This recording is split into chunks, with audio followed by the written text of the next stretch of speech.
Ok. Bueno, buenas tardes a todos los asistentes virtuales. Hoy tenemos una charla más donde Qualicilo le da la bienvenida a este tema muy importante sobre algunas novedades en el ensilaje de maíz, que será impartido por el doctor Lucas Mari, quien es médico veterinario graduado por la Universidad Federal de Uberlândia, Brasil. Cuenta con la maestría y doctorado en ciencia animal y pasturas por la Universidad de Sao Paulo, Brasil. Tuvo una pasantía de doctorado en la Universidad de Delaware, en Estados Unidos. Es autor y coautor de investigaciones en forrajes conservados y nutrición de rumiantes. Actualmente es gerente de soporte técnico del Alemán Animal Nutrition para Sudamérica. Muy bien, entonces, Qualicilo los invita a conocer sobre algunas novedades en el ensilaje de maíz, esperando que sea de interés a todos los que nos asisten. Al final los invito a que realicen sus preguntas, las cuales serán respondidas. También agradezco la presencia en la plataforma de Zoom a la gente de Tecnofor, doctor Hugo y ingeniero Guillermo, y también personales del Alemán. Bueno, dejo las palabras al doctor Lucas. Lucas, bienvenido. Gracias, Sergio. Gracias a todos por estar presentes en esta presentación. A mis amigos de Sudamérica aquí, de Chile, de Montreal, Chile, de Montana, Perú, que yo vi que están ahí.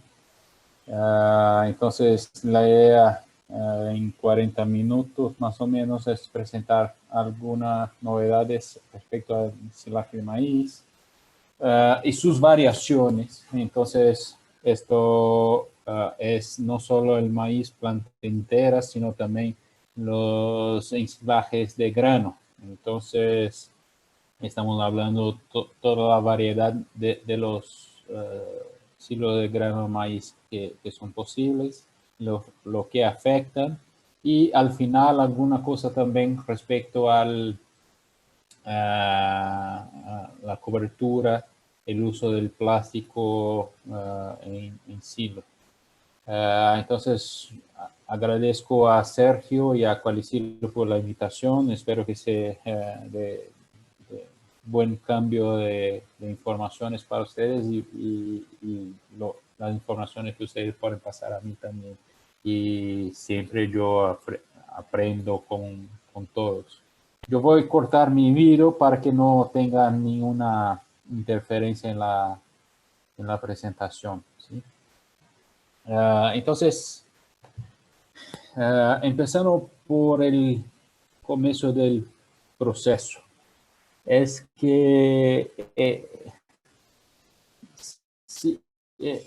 hacer silo es una cosa muy antigua. Como pueden ver ustedes ahí, este es un dibujo que tiene dentro de las pirámides del Egipto. Seguro que en el futuro se pueda descubrir también alguna cosa de conservación de forraje en la civilización maya, en la civilización inca, porque la conservación del forraje es un proceso muy conocido. Entonces, la ancestralidad del proceso, como era ahí el campo, algún forraje similar al que es el maíz o algún grano cereal, era transportado, cosechado, transportado y se hacía stock en un hueco en ambiente anaeróbico. Entonces se ponía heces de los animales para mantener el ambiente anaerobio y la fermentación que puede ocurrir. Entonces se hace hace un montón de tiempo el proceso. Pero ahora se conocen mucho más lo que está involucrado, los microorganismos, las plantas, todas las situaciones del proceso de ensilaje. Y este cuadro yo quiero alertarlos para lo que representa el ensilaje a lo largo del año. son estos 10, 15 días, pero el reflejo que tiene en todos los otros 350 días del año. Entonces, todo lo que pasa en estos 10 días de cosecha y del tapado se refleja a lo largo del año. Y tan bueno o tan malo que se hace el silo, tan bueno, tan malo va a tener el forraje a lo largo del año. Y lo que interfiere en un forraje, la capacidad fermentativa. Y por aquí, por esta fórmula, yo quiero empezar a diferenciar los que son los materiales que ensilamos. La idea no es tener una cosa, una clase muy aburrida, sino tener la idea de lo que interfiere la capacidad fermentativa. Entonces, la capacidad fermentativa es tan buena cuanto mayor la concentración de materia seca, o sea, la menor humedad, cuanto mayor la concentración de los carbohidratos solubles y cuanto menor el poder buffer o la capacidad de bajar el pH, la dificultad de bajar el pH. Entonces, por ahí empezamos a diferenciar los materiales que tenemos. Por ejemplo, el maíz, sobre todo la planta entera de maíz, la planta entera de sorgo, la caña de azúcar, son forrajes que se fermentan bien, porque tiene usualmente al momento del corte, el momento de cosecha, alto contenido de materia seca y alto contenido de carbohidratos solubles y baja capacidad tampón o buffer. Si avanzamos para, por ejemplo, las gramíneas templadas, como las bayicas de Chile, las avenas, los raigrases, los quicuyos en zona alta de Colombia, por ejemplo, tienen ya empieza a tener una mayor dificultad por tener mucha agua. Entonces, se lanza a mano de lo que se puede tener de métodos para bajar el contenido de agua, por ejemplo, hacer un enilaje o enolaje, subir el contenido de materia seca. Los carbohidratos solubles no están tan malos, están más o menos ahí, tiene carbohidratos solubles suficiente para una fermentación que está por sobre los 3%, y tampoco hay una capacidad tampón muy alta. Entonces, es más difícil que maíz, sorgo y caña de azúcar, pero ni tan difícil así.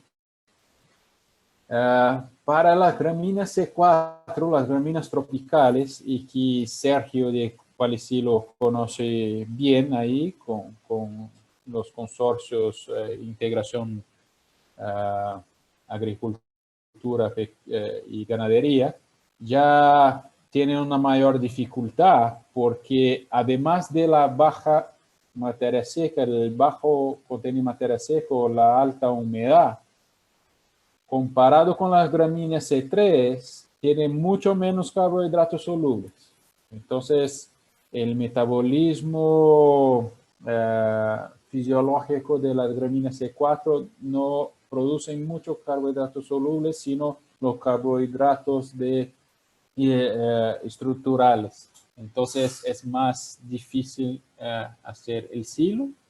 Y lo más difícil de todo seguro son las leguminosas. Las leguminosas son muy húmedas, tiene bajo carbohidratos solubles y además está muy alto poder buffer. La capacidad tampón es muy alta, o sea, la dificultad de bajar el pH es alto por el contenido que tiene de proteína por el tipo de fermentación que hace y toda la dificultad de bajar el pH. Entonces, por ahí empezamos a diferenciar y tener en cuenta de lo que son, por ejemplo, si es la herramienta que buscamos, lo que son las fórmulas de los inoculantes a ser utilizado a una o a otro material,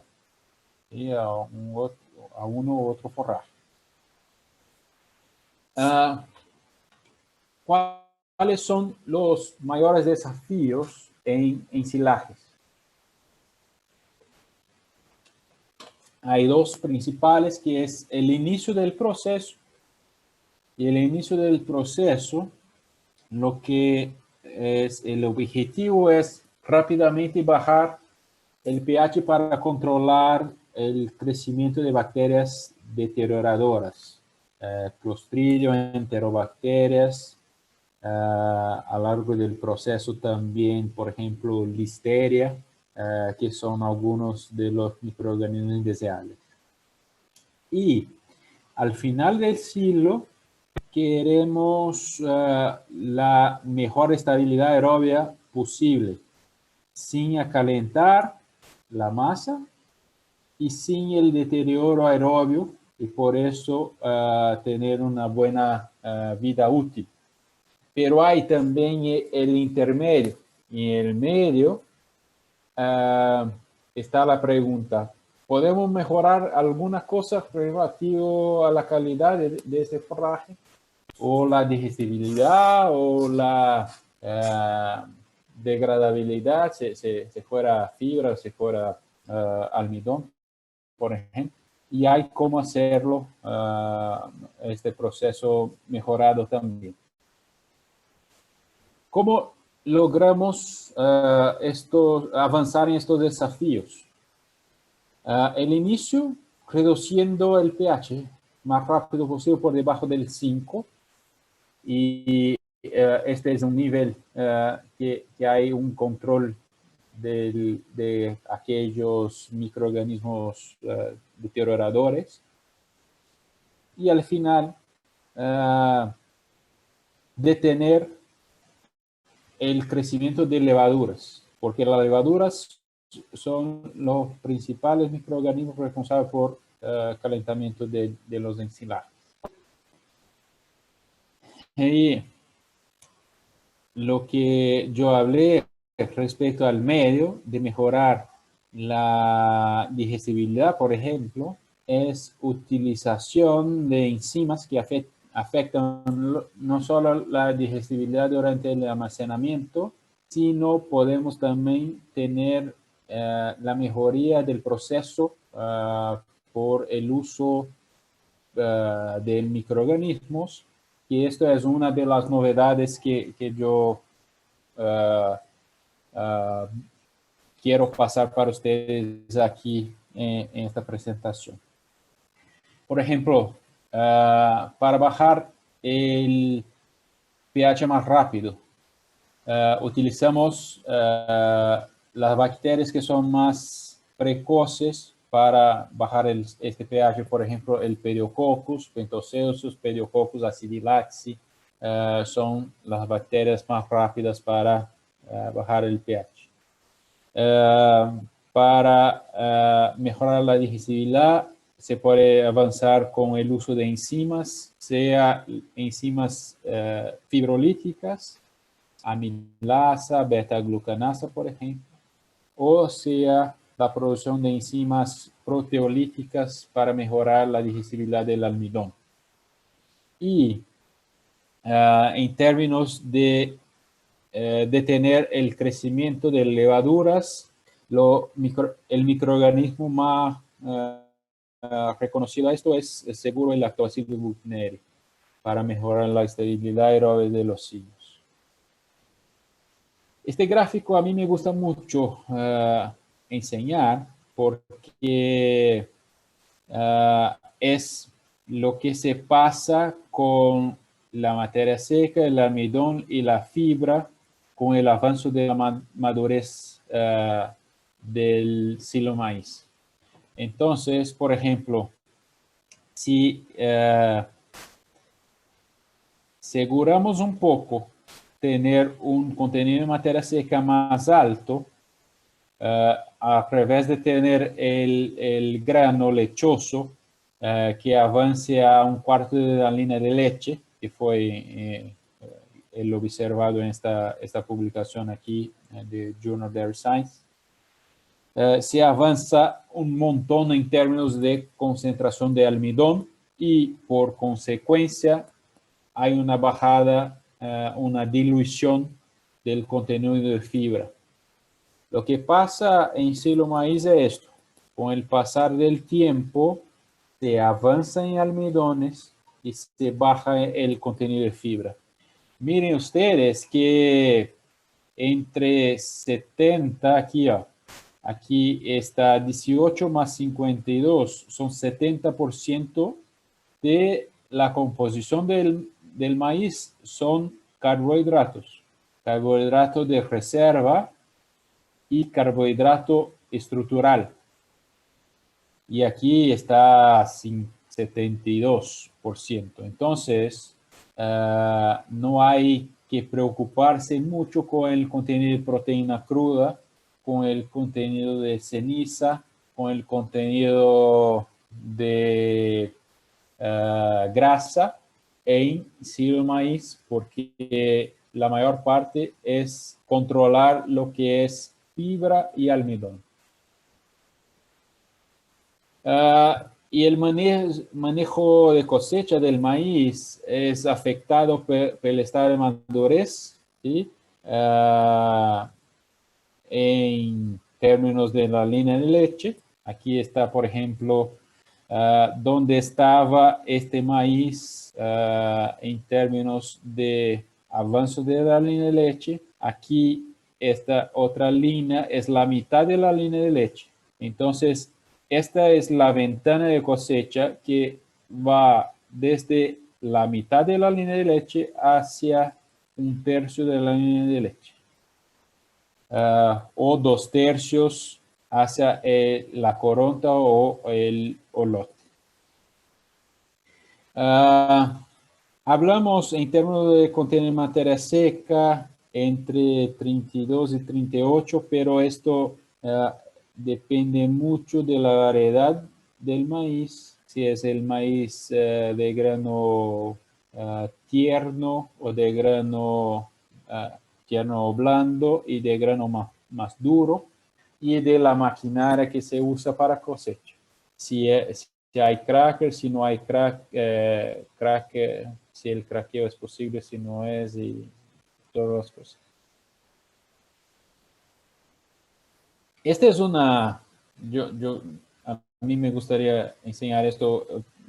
Se hizo Renato Schmidt, que es un amigo del Alemán de Estados Unidos, que él cultivó los microorganismos que estaban en la planta del maíz al momento de cosecha.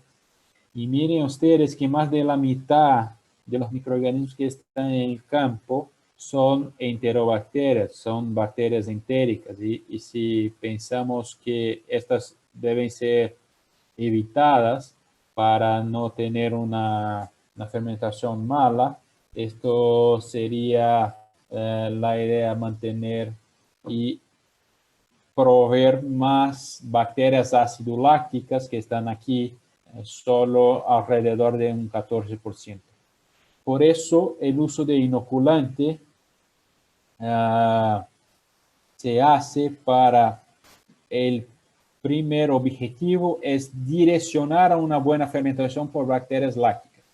Se echa en el forraje bacterias seleccionadas para esto, para direccionar a una buena fermentación y no dejar que las bacterias no deseables como estafilococos, como enterobacterias, avancen en el proceso. Aquí están las posibles variaciones. Yo no sé cuánto se usa de estas variaciones en México o en los otros países. está teniendo mucho más interés aquí en Brasil en algunos tipos de silo. Entonces, yo quiero hablar un poquito de lo que son los silos. Se puede hacer el silo de maíz solo de los granos o en una cosecha húmeda, una cosecha anticipada, o como se hace más comúnmente aquí en Brasil, una rehidratación. Entonces, el silo lleva el maíz grano molido y agua en muchos casos para corregir el contenido de materia seca o el contenido de humedad. Se puede hacer el earlage. El earlage es el silo de toda la mazorca, la coronta o lote y los granos, más humedad, por supuesto, todo molido, compactado y fermentado a lo largo del tiempo. Se puede hacer el snaplage. El snaplage lleva, además de la coronta, también las hojas de la mazorca. También esto molido, todo molido lo más fino posible y compactado. Se puede hacer lo que se llama en Estados Unidos el topplage. El topplage es el silo del tope del maíz. Entonces se cosecha el maíz más alto y esto tiene menos fibra que un silo maíz regular. Se puede hacer el silo del maíz, silaje de maíz, cosechando ahí a una altura 30-35. Y se hace también en algunas zonas el stocklage, que es el silaje del tallo que se queda después de la cosecha del topla. O en algunos casos, como ocurre aquí en Brasil o como puede ocurrir en Perú, que es el ensilaje de todo el tallo sin el maíz, sin la mazorca. Si, por ejemplo, se vende la mazorca para otra finalidad, se puede hacer del tallo sin la mazorca. Claro que el valor nutritivo se baja mucho. Por ejemplo, se hace esto, a veces se observa esto en Brasil, cuando se hace se vende la mazorca para hacer el tamal, que aquí en Brasil se llama pamonha. Entonces se hace el tamal y tiene la planta sin la mazorca. Y yo quiero diferenciar que estamos hablando de alimento más concentrado aquí a la izquierda. Entonces son alimentos para reemplazar el maíz molido, seco, y aquí el forraje. Entonces, se puede utilizar, por ejemplo, el silo maíz grano húmedo con silo maíz planta entera. Esto es un poco de la composición y proporción de los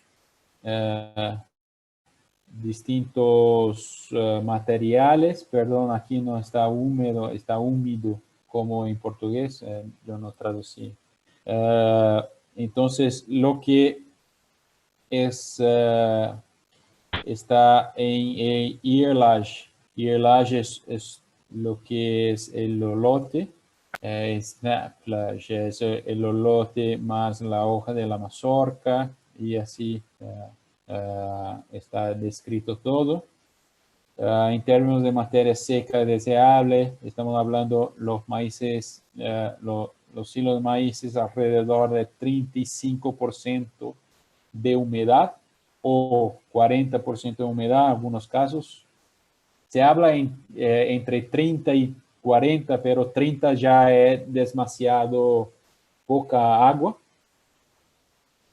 Y lo que son los forrajes, estamos hablando en 30-35% de materia seca.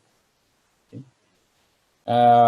Miren ustedes que el contenido de materia de proteína cruda no cambia mucho, está alrededor entre 7 y 9, 7,5 y 9. Entonces, lo que cambia sí es la fibra detergente neutro y el almidón. Hay menos fibra, más almidón. Hay más fibra, menos almidón. Esto es lo que pasa. Esta es más o menos la misma cosa, pero de una otra manera para demostrarles. Yo voy a sacar el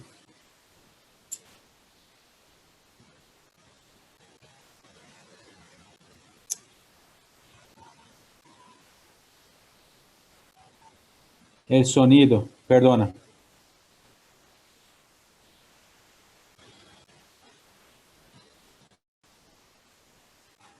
Perdón.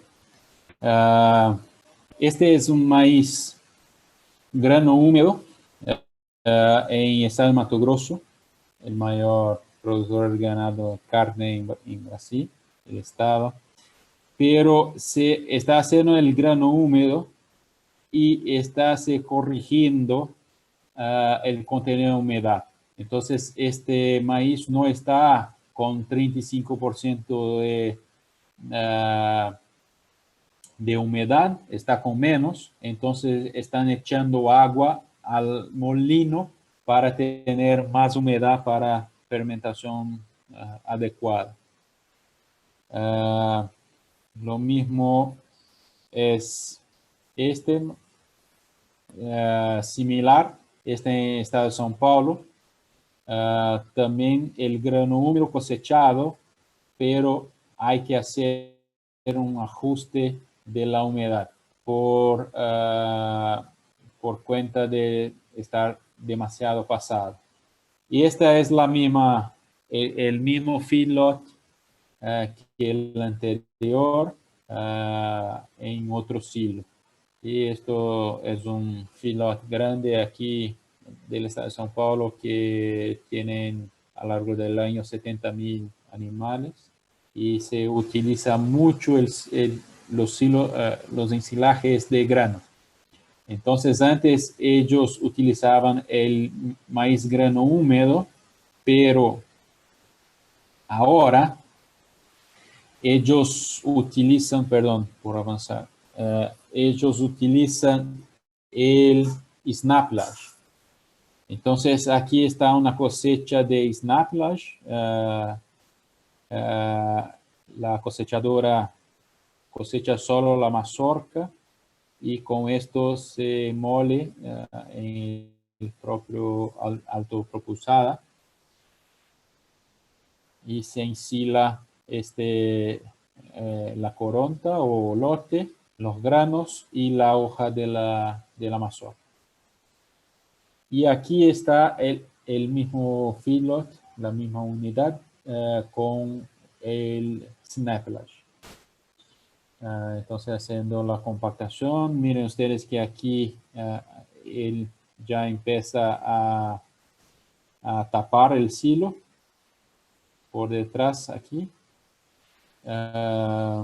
Ellos este año estaba, esto es 2018, yo creo. Hace 2 años ya que ellos empezaron a utilizar la barrera de oxígeno en estos silos por debajo del plástico doble color aquí, el blanco-negro. Sí, a este momento no utilizaban, pero ahora ya lo utilizan. Bueno, entonces parte de las novedades que hablamos está el tiempo de almacenado y cómo el tiempo de almacenado interfiere en la digestibilidad o la digestión del almidón. Esto es una prueba hecha en Brasil con distintos silos de maíz, y lo que observa es que con 30 días hay un avance de 0,3% en la digestibilidad del almidón por día. O sea, si es posible mantener el silo cerrado, con 30 días yo tengo 10 puntos más de digestibilidad del almidón. A partir de los 30 días sigue avanzando, pero en una velocidad menor, de la décima parte menor. Entonces, si hay una recomendación para el silo maíz planta entera, es para mantener por lo menos 30 días cerrado el silo. Y en estos 30 días mejora un montón la digestibilidad del almidón. Estos son con los maíces que tenemos aquí en Brasil. Yo no sé en cada país cómo es el comportamiento en términos de porcentaje que se mejora, pero sí mejora en todos los maíces. ¿Sí? Algunos menos, otros más. En términos de silo de maíz grano húmedo, que es aquí, el maíz grano húmedo que tengo aquí, la mejoría también ocurrió en la misma velocidad o la misma tasa, que es 0,3% por día, en los primeros 71 días. Y fue lo que tardó más, ¿sí? Y después sigue mejorando también una velocidad menor, pero el maíz grano húmedo o maíz del grano rehidratado o el snaplage o el earlage dependen un poco más de tiempo para mantener cerrado el silo, porque el proceso fermentativo es más lento. ¿Y lo que pasa? Lo que pasa es que hay una ruptura, se pone rota el cemento que liga, que hace la ligación entre los gránulos de almidón. Aquí está el High Moisture Corn A o maíz grano húmedo A y el maíz grano húmedo B el día 0 y 8 meses después. Entonces, en las fotos de abajo se ve mucho más disuelto los gránulos de almidón y al día 0. O sea, esto pasa a lo largo del tiempo. ¿Y quién hace este efecto de mejorar la digestibilidad? Este trabajo se hizo aquí en Brasil también y se aisló distintos causas de mejorar la digestibilidad del almidón. Y lo mayor responsable es la composición de bacterias.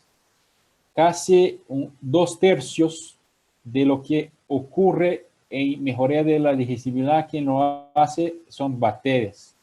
El otro tercio son las enzimas del propio grano. Son proteasas producidas por el propio grano. Y alguna cosa en términos de hongo, y de productos de fermentación, los ácidos orgánicos que tiene en el silo. Entonces, si las bacterias son las principales responsables, entonces tendríamos que intentar evaluar esto. Y se hizo esto en una prueba con maíz rehidratado aquí en Brasil. Y aquí están los resultados finales.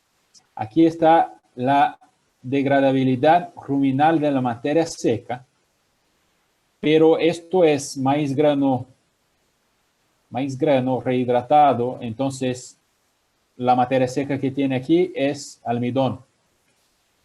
¿Sí? Entonces, aquí está el silo control con 79% de degradabilidad ruminal del almidón. Aquí está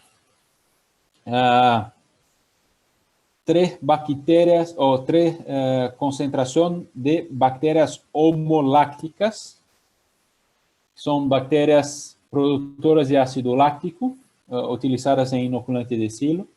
Y las tres mejoraron comparado con el control, pero no hubo tanta diferencia de lo que es la concentración 100.000, 500.000, 1.000.000 de unidad formadora de colonia por gramo. Pero hay una mejoría significativa con el uso de Buchneri. La más baja dosis del Buchneri, que es 100.000 aquí, ya fue mejor que utilizar solo bacterias homolácticas y mejor que utilizar solo, no utilizar ningún inoculante. Si estamos hablando del mínimo 100.000, 500.000, 1.000.000, del mínimo 100.000, tendría 84% de mejoría de la degradabilidad del almidón. Si comparamos con el control, son 5 puntos más de degradabilidad, 79 contra 84. 5 puntos en 84%, esto representa más o menos 6% de mejoría de la digestibilidad. O sea, teóricamente puede ser incluso 6% menos uso del grano. Utilizar 6% menos de grano en una dieta del animal.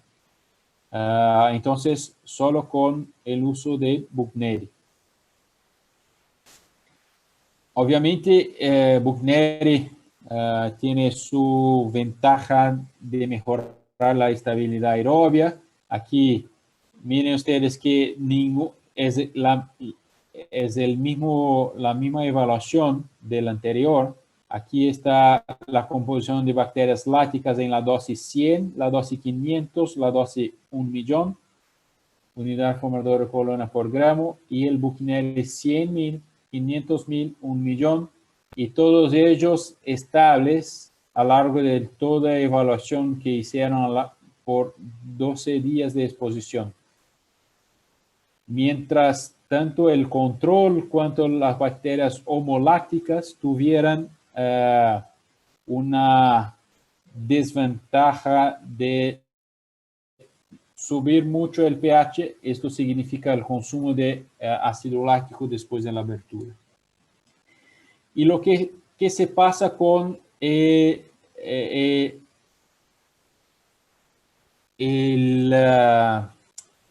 control de microorganismos indeseables al proceso. Buchneri controla levaduras, las bacterias homolácticas o el silo control no controla. Buchneri controla hongo, está las tres dosis de Buchneri aquí abajo, y aquí la homoláctica ya empieza a tener mucha concentración de hongo, mucho crecimiento de hongo. Entonces, Buchneri es utilizado para estabilidad aeróbica, para controlar microorganismos de deterioro aeróbio. Pero empezamos a ver también ventajas del uso de Buchneri para mejorar la degradabilidad del almidón. ¿Por qué es importante controlar hongo? Porque mientras más hongo yo tengo, menor el consumo de materia seca por el animal.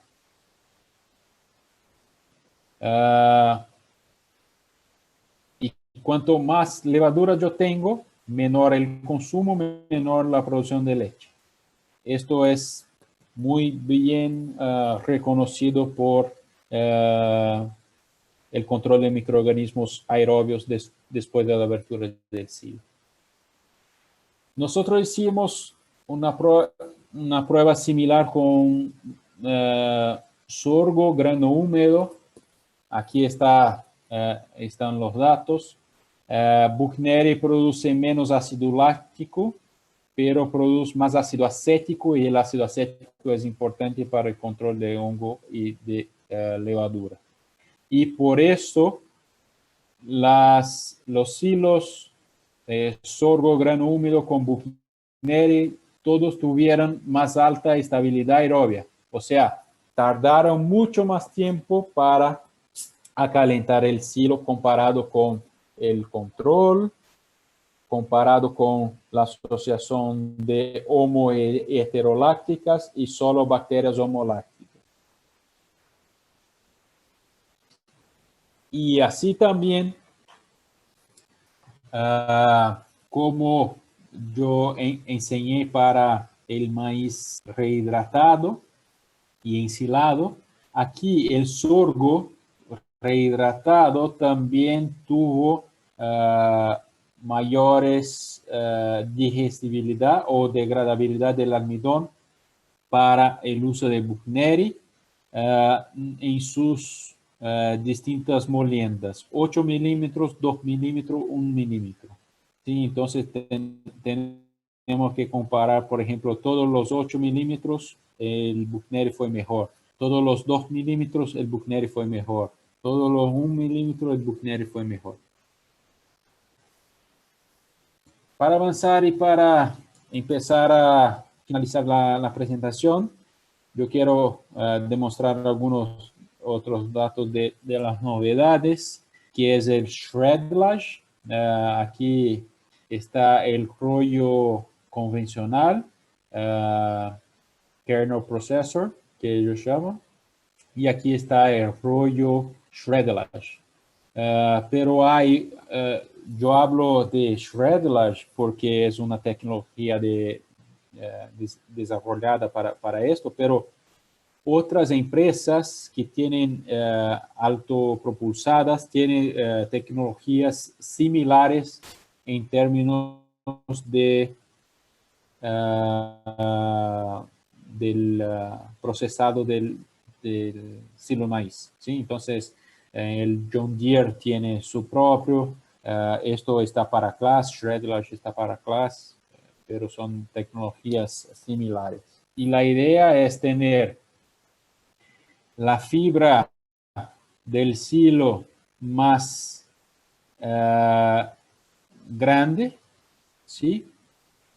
La fibra con tamaño picado más grande, homogéneo, pero más largo, y los granos más picados. O sea, es para mejorar lo que es la salud ruminal, tener más fibra, más efectiva para mejorar la rumia o la ruminación, pero no perder en términos de digestibilidad del almidón. Y esto es lo que hace estas tecnologías.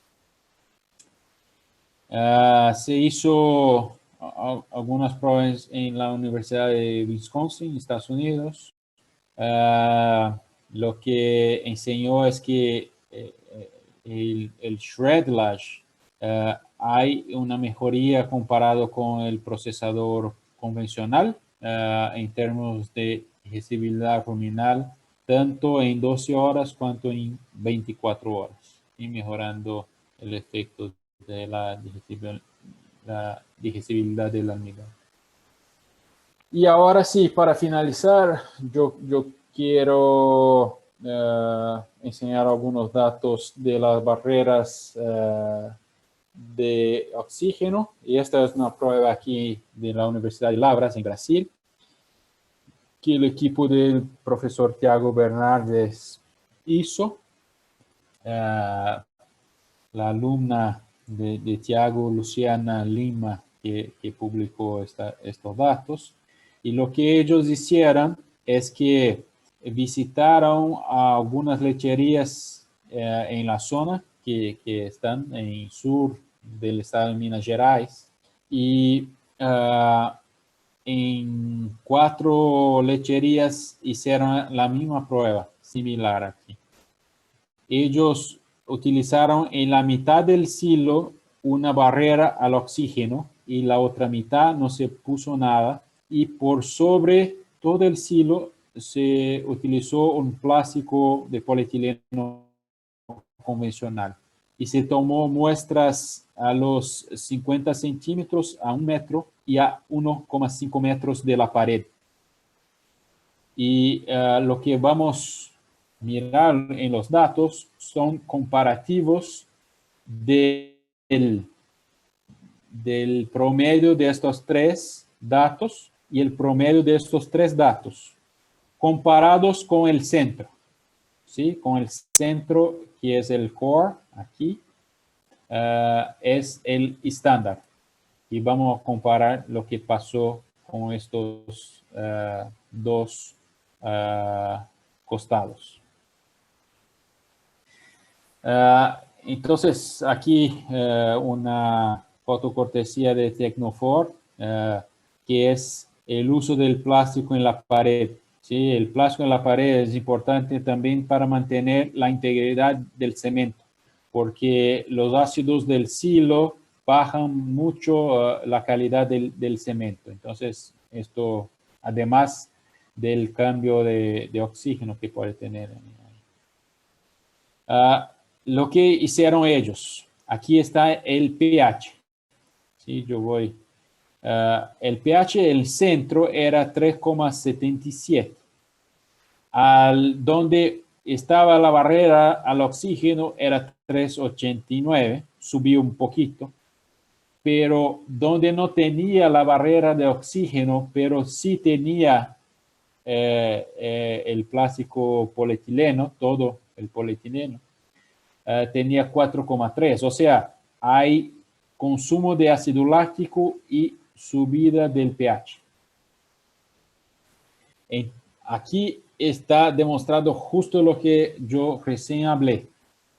Mientras el centro estaba con casi 8% de ácido láctico en la materia seca, aquí ya se consumió ácido láctico y subió el pH, entonces el ácido láctico está 6,6, pero aquí, donde no estaba la barrera, el ácido láctico fue incluso más bajo, como 5,2.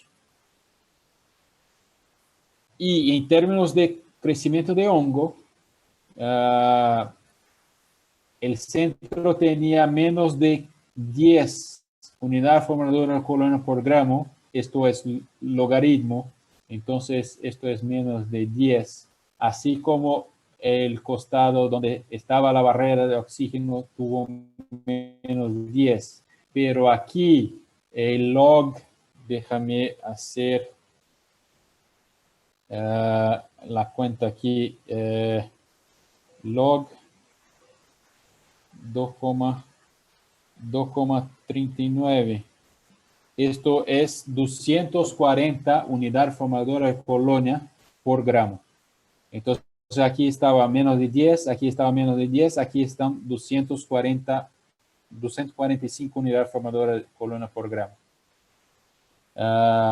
Porque está en logaritmo. Entonces, hay ventaja del uso de la barrera para mantener más próximo, más cerca,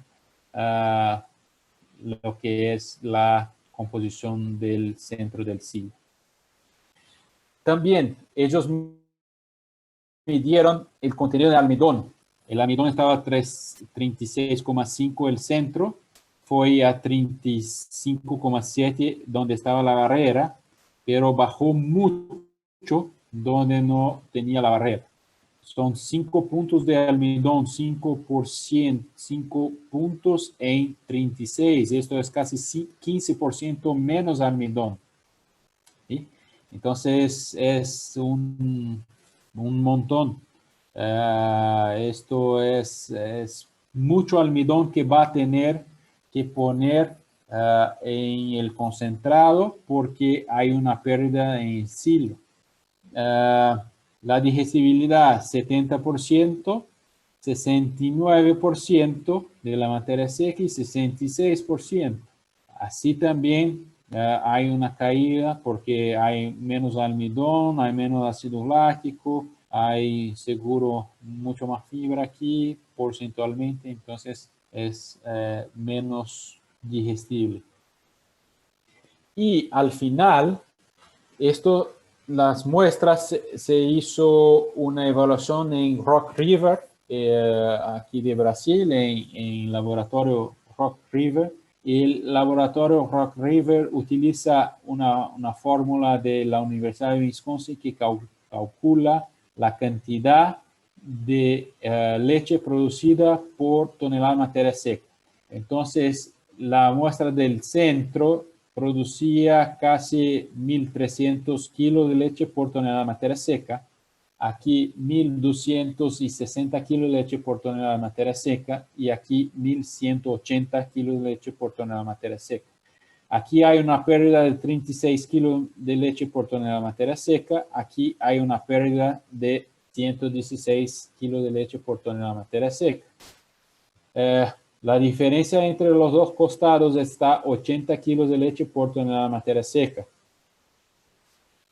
Si pensamos que una vaca en una tonelada de materia seca, perdón, consuman ahí tal vez 100 vacas, ¿sí? Entonces estamos hablando en 800 mililitros de leche menos aquí donde había la barrera.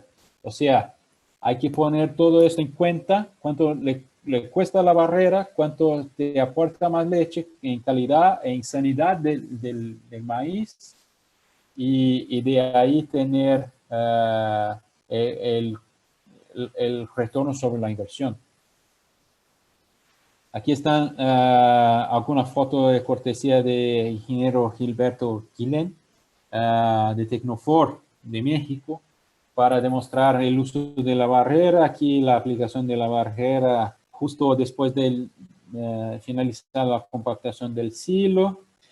Se estira la barrera y a este momento empieza a producir CO2 aquí de abajo del plástico, y con esto el CO2 es más pesado, va hacia abajo y con esto hace casi se chupa la